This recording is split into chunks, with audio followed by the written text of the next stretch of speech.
Welcome to the table for the Friday, September 2024.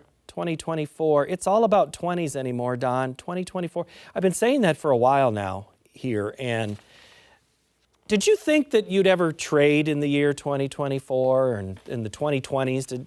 When you were little, Don, did you think that you'd be working at this time? Well, you know, I always tell people I enjoy the commodity business so well that I'm going to get a job someday. So, so I guess, yeah, I keep working along. But you've had many, many jobs, which I do appreciate. You put up with a whole bunch of my questions at the Iowa State Fair this year. If you haven't gone back and watched that podcast, the MTOM, Don told us all sorts of great stories. We covered many of your jobs, but commodities is the primary one. I'm going to make you talk politics here, but first I want to talk tariffs. So I guess you could say we're talking politics. Let's go with Trent off of Facebook on this question, Don. How likely are Chinese tariffs on U.S. ag goods? And if so, does this mean we are more likely to see soybeans with an 8 in front instead of a 10? Well, I think if you look at it, I think, you talk tariffs, but I mean, we know the Trump administration is very interested in tariffs. They talk about that. At the same time, the Biden-Harris administration hasn't really canceled the tariffs that we have. So if you look at it, I think the policy from the U.S. Looks like tariffs continue. And does that level the playing field? And does China, when they have two places to buy soybeans, basically South America and the U.S., if South America has a problem, it looks like we're the last people standing. So I think it's just a matter of how to coerce them, that overall we level the playing fields and we'll have a fair trade, Paul. Are tariffs part of this inflation issue?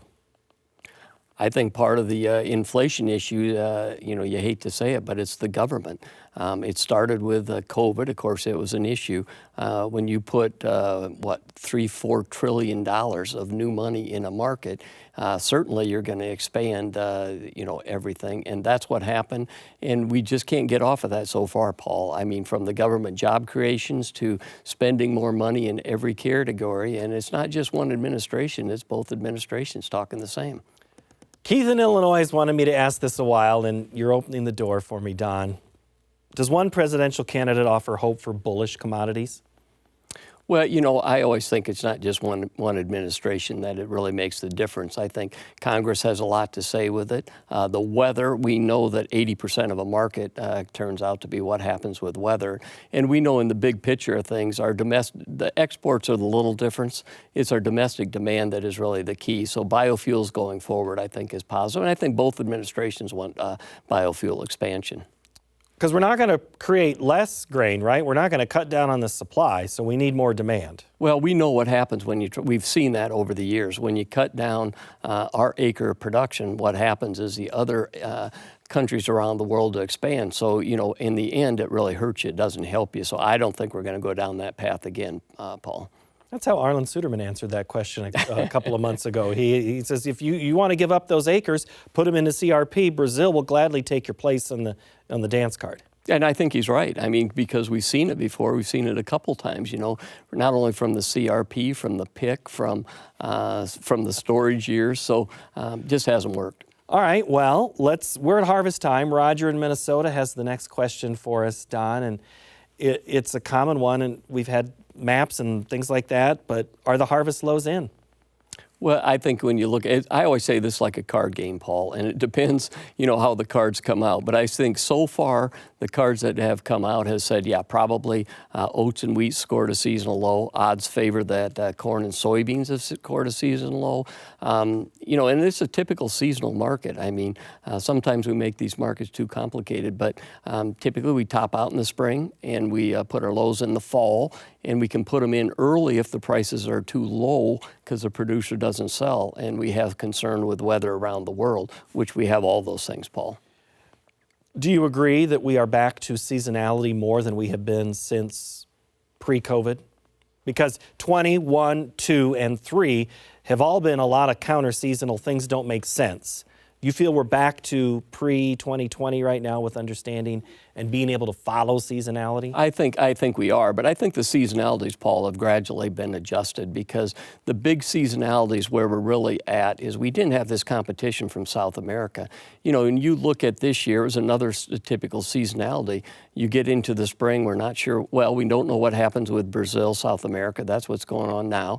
Then we get into our planning, you know, if they have a good crop, maybe it's here. But then if we round the corner and you get into the summer, Brazil's with a monstrous export program, and they paced us. Well, that's what happened around the clock. South America had a decent crop. They sold a lot of corn. Now we're down at the lows here again. Let's see what South America has in a La Nina year. Do they run into problems? And then I think the card game starts again. Let's talk options. We got a whole bunch of things right now to think about. Mike in Iowa has a question, Don. It looks like the bottom is going to fall out of corn. You don't have to agree or disagree with that one. But the question is, should someone just sell now and look to re-own later? Well, I think, you know, there's a lot of moving parts within that, because if you have your own storage, to me, it doesn't make sense. Try and use the carries to your advantage, see if you can get a better basis. So if you have your storage, I would say no, but try and use some kind of a hedge program out there.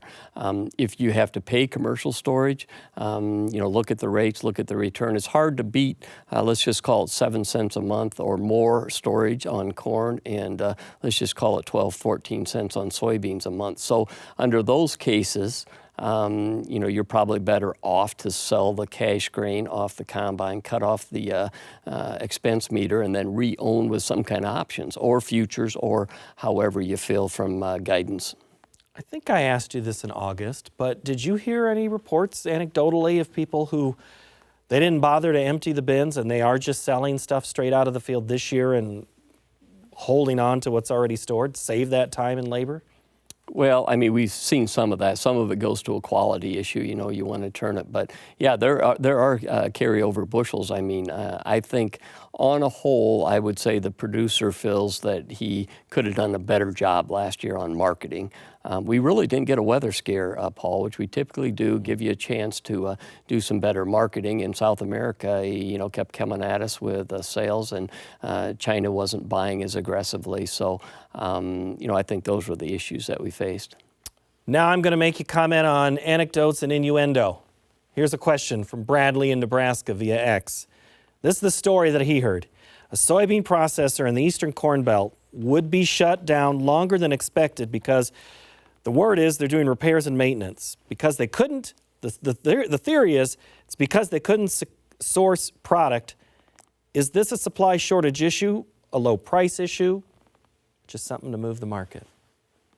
Well, one, I would say I haven't heard that from that standpoint. But what is true is that typically this is time before you start harvest that, you know, you have downtime not only in soybean processing, ethanol plants, you know, because they're going to run hard and long for a good amount of time. So if there's profit in the business on crushing, which there is, trust me, they'll source the soybeans from someplace. And that's been the story, part of this whole, the rail, the port issues that have been going on. We've had a couple of strikes, some sales. There's those soybean capacity that's been coming on in the Dakotas in southern Canada. I mean, we are growing crush capacity in this country. But not everybody's bullish on soybeans anymore, even with this new crush. Is there something else at play I'm missing?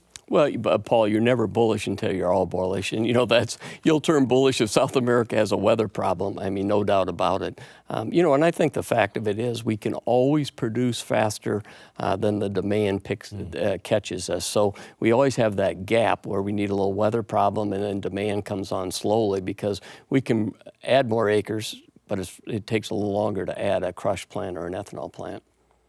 It also takes time to have a conversation, and we're glad that you came in to be with us today. Thank you, Paul. It's always fun being here. All right, thanks. Don Roose, everyone. Thank you. That's going to do it here for Market Plus. Next week, we'll look at the reductions in rural health care options. And Dan Huber will be in with our commodity market analysis. Thanks for watching this Market Plus, and have a great week.